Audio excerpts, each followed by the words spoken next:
My name is Kayla Walsh. I'm 30 and I run a marketing software company here in Charlotte, North Carolina.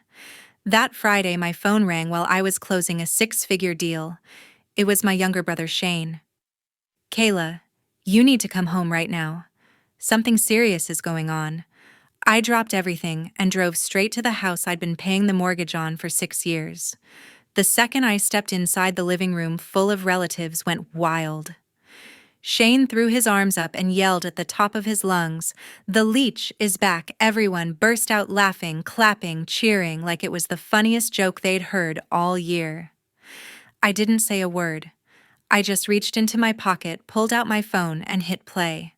The room went dead silent so fast you could hear the ice melt in their glasses. What they didn't know was that everything they'd just celebrated was about to come crashing down, and I already had every single receipt. If your own family ever turned on you like this, what would you do? Drop your answer in the comments because this one gets ugly fast. Like, subscribe, and keep watching. You're not ready for what happens next. 3 months earlier in Charlotte, I noticed something off while reconciling my business accounts late one night. I'm the sole owner of the checking account I opened at 24 to make it easier to cover my parents' mortgage every month. Back then, Mom and Dad were struggling after Dad took early retirement from the bank, so I stepped in without hesitation. I even added my younger brother, Shane Walsh, 27, as an authorized user with his own debit card, so I could quickly send him money whenever he claimed he was short. That night, the balance looked wrong, way lower than it should have been after my latest payroll deposit. I logged into the online banking app and scrolled through recent transactions, and my stomach dropped. There were charges I never made: a $10,000 hold from Four Seasons Resort Maui first-class tickets on Delta, for 4 people a $5,000 deposit to a wedding planner in Lahaina, labeled Shane and Taylor Beach Ceremony, and smaller hits for private luau's and helicopter tours. The total already topped $42,000 and climbing. I opened the family email we all still used: Walsh, familyeemail.com, the one Mom insisted on keeping for shared calendars and travel plans. Every confirmation sat right there in the inbox because Shane had used that address when he booked everything through Expedia. The reservations were synced to the account I paid for, and every receipt showed my checking account as the payment method. I sat back in my desk chair and stared at the screen for a long time. Shane had been living rent-free in the basement for 2 years, claiming he was between opportunities. Mom kept saying they needed extra help with bills, so I increased my automatic transfers without question. Now it was clear where every extra dollar had gone: not to the mortgage, not to groceries, but to a luxury wedding moon none of them had even mentioned to my face. I started taking screenshots the second I could breathe again. Every confirmation email, every line item, every date. I downloaded the PDFs, saved them to an encrypted folder, and emailed copies to myself from a new address. Then I opened a brand new business account at a different bank and rerouted every future paycheck before another cent could disappear. The next morning, I drove to a quiet coffee shop downtown and called my lawyer, Jessica Walsh, a sharp financial litigation attorney I'd met at a Women in Tech conference the year before. I laid everything out on the table between us: the account statements, the resort confirmations, the plane tickets in their names, all charged to the card, linked to my sole account. Jessica listened without interrupting, flipping through the printouts, then looked up and asked one question. "Do you want to freeze it now, or wait until they try to leave the country?" I told her I wanted every penny protected and every unauthorized transaction reversed. She nodded once and said she'd file the paperwork that afternoon to remove Shane as an authorized user and place a fraud alert that would lock everything down the moment another big charge tried to go through. She also warned me the resort and airline would likely cancel the moment the bank flagged the payments, especially since most of the charges were still pending authorization. By the time I left the coffee shop, the process had already started. Jessica texted later that day confirming Shane's card had been deactivated and the bank had opened an investigation. I watched the joint account like a hawk. After that, refreshing the transaction list every few hours, waiting for the moment they realized the money train had stopped. They never once asked why the balance looked strange. They never mentioned Hawaii never invited me, never even hinted a trip was coming. Instead, Mom sent her usual monthly text asking if I could throw in an extra 1,000 this month for unexpected expenses. I left her on read and kept building the paper trail that would bury them. The week leading up to their departure felt like watching a slow-motion celebration of my own money. They never tried to hide it. If anything, they wanted everyone to see. The extended family group chat blew up daily with countdowns, beach selfies in new swimsuits, and Shane posting Instagram stories of champagne bottles with captions like "finally escaping the milk cow," followed by laughing emojis. Mom forwarded resort brochures to cousins bragging how they'd scored an overwater bungalow for next to nothing. Dad sent voice notes joking that someone's overtime is paying off big time. I stayed completely silent in every chat, never reacted, never asked questions, just watched and recorded everything. One night, Shane FaceTimed me from the basement, already half drunk, holding the phone, so Taylor, his fiancée, could wave at the camera. I let it ring twice before answering, pretending I was busy. "Yo, big sis," he slurred, grinning wide. "Just making sure you're still good for the usual transfer next week. We're short a couple grand for the private catamaran." Taylor leaned in and laughed. "Tell her not to worry. She won't even notice until we're sipping Mai Tais on the beach." Shane lowered his voice like he was sharing a secret. "She still doesn't know I changed the password on the Expedia account. Let the cash cow keep grazing till we're gone." They both cracked up, clinking glasses off screen. I didn't say much, just told him I'd handle it. Then ended the call and saved the entire recording straight to the encrypted drive Jessica had set up. By Wednesday, the invitations went out for the big send-off party at the house that Friday night, the day before their flight. Mom created a Facebook event titled "Aloha from the Walsh Ohana" and tagged every relative within 200 miles. My name was never added. Shane even replied, "All close family, only this time. You know who's not invited," followed by a winking emoji. A few cousins liked it. Thursday evening, my phone buzzed with a private text from my Aunt Valerie Brooks, Mom's older sister. "Your mom's house is going to be packed tomorrow night. Thought you should know." That was all. No questions, no judgment, just a heads up. I stared at the message for a long time and typed back a simple thanks. Friday morning, Taylor went live on Instagram from the living room, showing off the new luggage set and doing a full reveal of her wedding dress hanging in Mom's closet. Something borrowed. Something Blue paid for with my checking account. Comments poured in, congratulating them, asking how they afforded it all. Shane jumped on the live and said loud enough for everyone watching, "Let's just say my sister's got deep pockets and a soft heart." The chat filled with laughing emojis again. I sat in my office downtown and refreshed the resort portal one more time. The final balance for the bungalow was due at midnight Hawaii time. They still hadn't noticed the pending charges were frozen. Jessica had already warned me the second the bank processed the fraud report, every reservation attached to that card would collapse like dominoes. That same afternoon, Mom called asking why the mortgage payment bounced for the first time in 6 years. I let it go to voicemail. Dad followed up 10 minutes later, wanting to know if the account was glitching. I didn't pick up. Shane sent a string of texts demanding I fix it before the weekend because people are counting on this trip. I left him on red and watched the group chat explode with aloha banners and lei emojis instead. By early evening, cars started lining the street outside the house. I could see it all from the live stories people posted. Cousins arriving with covered dishes, music already thumping Hawaiian shirts everywhere. Someone hung a giant mahalo for the memories banner across the garage. Valerie texted again, "It's standing room only in there." I didn't reply. I closed my laptop, slipped my phone into my pocket, and drove home, knowing exactly what was waiting for me when I walked through that door. That same Friday afternoon, I made the call that ended their dream before it even left the ground. I dialed the fraud department at my bank from the parking deck outside my office and told the representative that Shane's debit card had been stolen and used without my permission.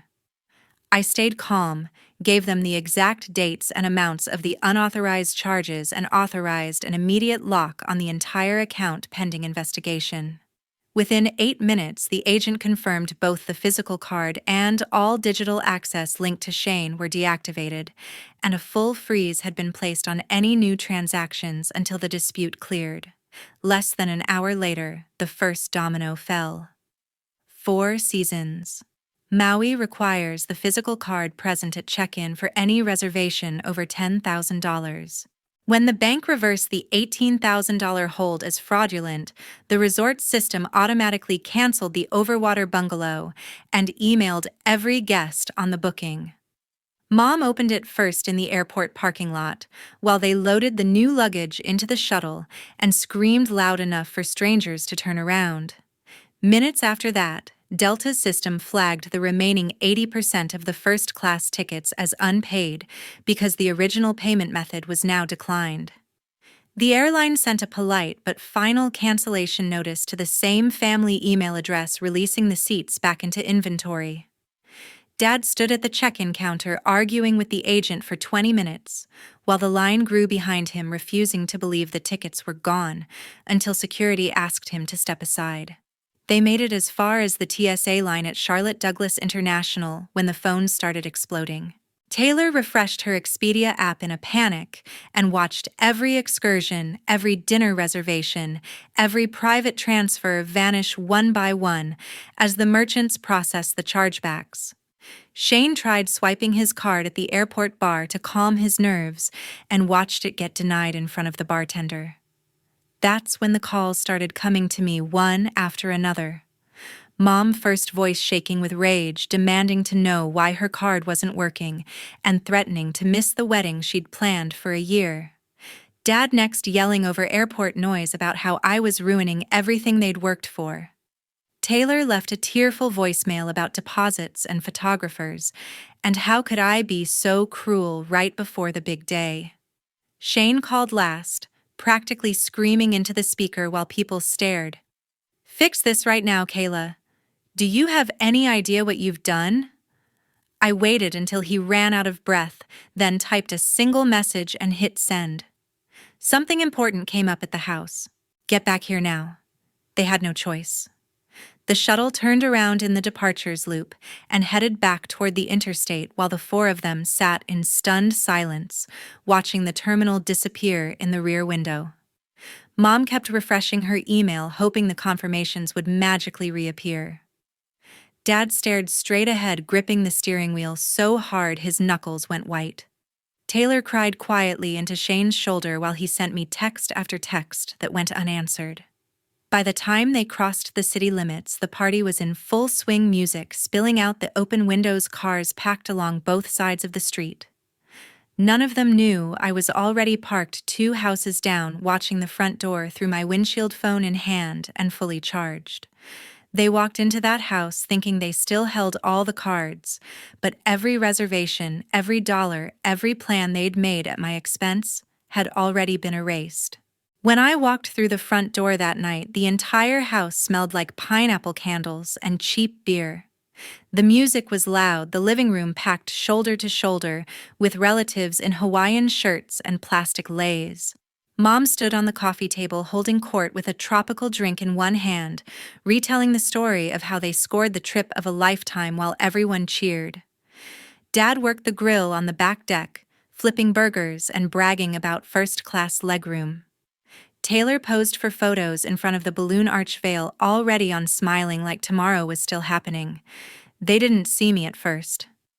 I stood just inside the entryway in the same work clothes I'd worn all day, purse still on my shoulder, and watched the room celebrate money that used to be mine. Then Shane spotted me across the crowd. His face lit up with pure malice. He climbed onto the couch, cupped his hands around his mouth, and shouted over the music so every single person heard it clear. "Hey everyone, the leech is back!" The room exploded. Laughter rolled like a wave.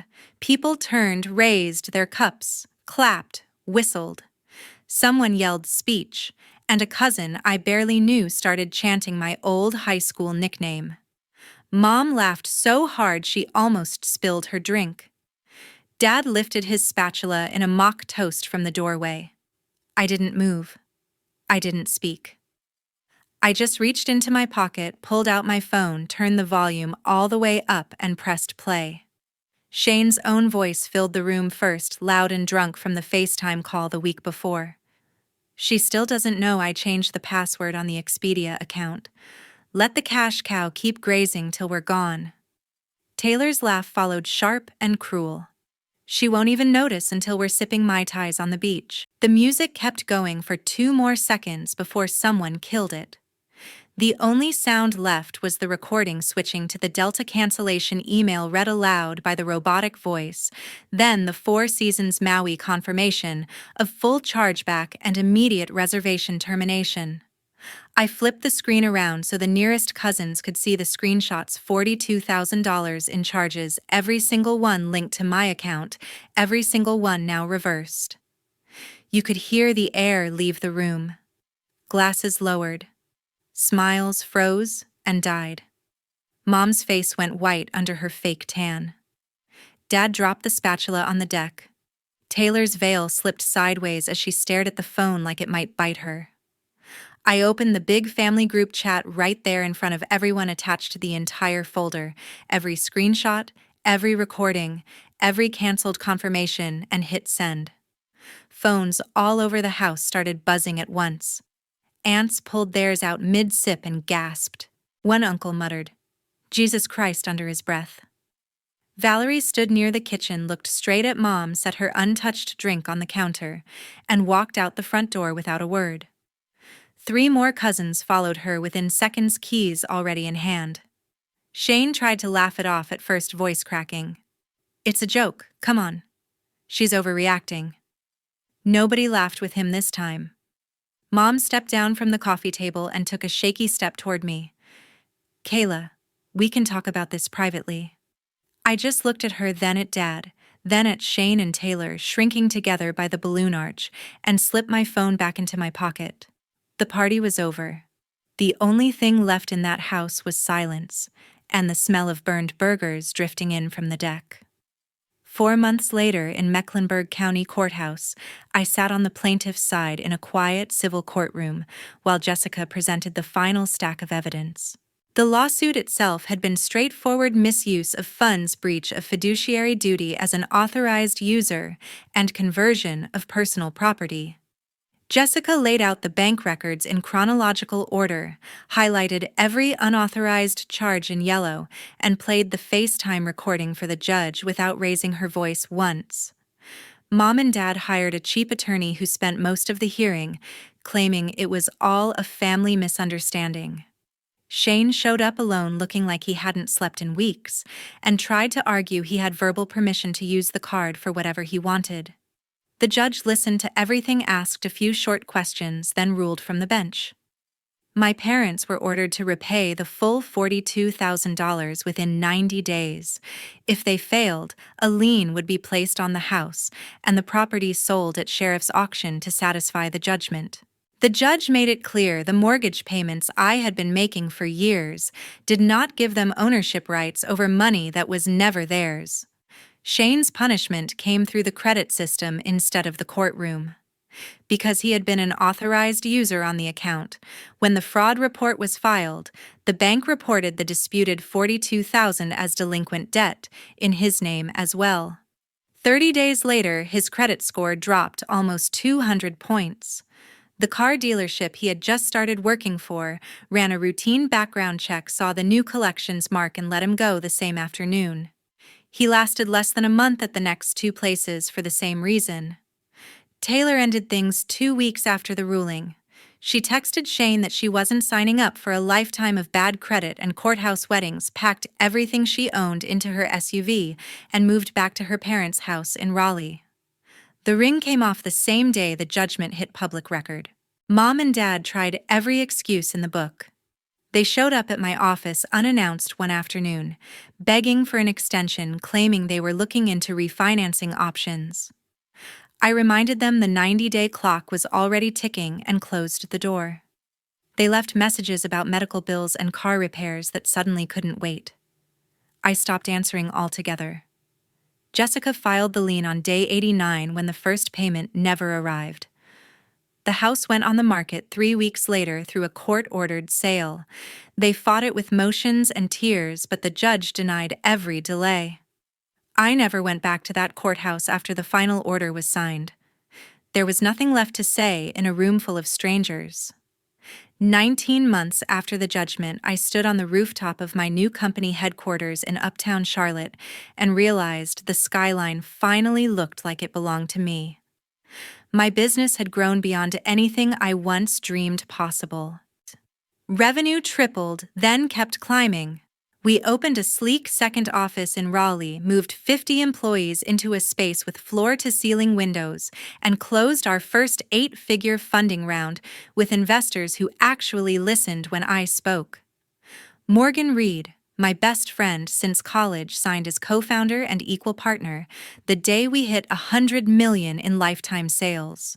We marked the moment with a small dinner on the roof of the Ritz, surrounded by the team who had been there since the early days when we worked out of my spare bedroom. No speeches, no champagne fountains, just quiet gratitude and the city lights stretching out beneath us. In a one-bedroom apartment off Arrowwood Road, Mom and Dad learned what downsizing really means.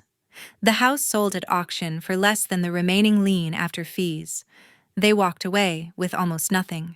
The moving truck carried only what fit the old brown couch, a kitchen table with one wobbly leg, and boxes of clothes that no longer matched the life they used to brag about. Mom spent weeks posting the rest on Facebook Marketplace: designer purses, holiday decorations. The china set she once swore was heirloom quality, all priced to move fast. A distant cousin sent me screenshots of her captions: "Unexpected life changes. Everything must go." I never responded. Shane never lasted long in that apartment. The fights started small arguments over who ate the last of the cereal, then escalated to shouting about rent money he never contributed. One morning, Dad packed Shane's clothes into 2 trash bags and left them outside the door with a note that simply said, "Time to grow up." Shane lived in his car for almost 2 months, bouncing between Walmart lots and 24-hour gym parking decks until security started recognizing the dented Civic. Old friends let him crash on couches for a night or two, then stopped answering the door. He finally rented a mattress on the floor of a rundown student house near UNC Charlotte, sharing a bathroom with 4 strangers who worked opposite shifts and barely knew his name. Taylor disappeared completely the week the house closed. She blocked every family member on every platform, deleted her old accounts, and started over. Someone who knew her new roommate said she was waiting tables at a rooftop bar in Raleigh, telling coworkers she had escaped a financial nightmare of an engagement. The diamond ring surfaced on a pawn site 3 months later, sold for a quarter of what Shane once charged to my card. I changed my number the day the foreclosure sign went up on the old lawn. New email, new socials, everything wiped clean. I blocked Mom, Dad, Shane, and every relative who had laughed that night. The old family group chat died within days. Valerie created a new one for the cousins who had walked out of the party with her. No one fought to bring the old chat back. Some Sunday mornings I still take the scenic route and drive past the old street. The new owners painted the house a soft sage green, added window boxes full of flowers, and hung a porch swing where Mom used to drink coffee and gossip with neighbors. Kids' bikes and chalk drawings cover the driveway now. There is no trace of the people who lived there for a quarter century, and that feels exactly right. People still ask if I miss them. The answer is no. I gave them 6 years of mortgage payments, countless transfers labeled "just until we get back on our feet," and every benefit of the doubt a daughter can give. They repaid me by planning a future that treated me like an ATM with an expiration date. Missing them would require regret, and I have none. Walking away was the kindest thing I ever did for myself. Therapy taught me that love is not obligation, and boundaries are not betrayal. I sleep soundly now. My health is perfect. My company employs people who respect me, my partner celebrates me, and my bank account grows because no one has access except me. Blood does not entitle anyone to your future. If you are the family bank, the one everyone calls when they need money, the one they mock when you finally say no, hear this. You are allowed to stop. You are allowed to protect what you built. You are allowed to choose peace over people who never chose you. Thank you truly for staying with me until the end of this story. If it hit close to home, if you've ever had to cut ties to save yourself, please share your experience in the comments. I read every single one, and you are not alone. Like this video, subscribe for more real stories, and share it with someone who needs permission to put themselves first today. I'll see you in the next one.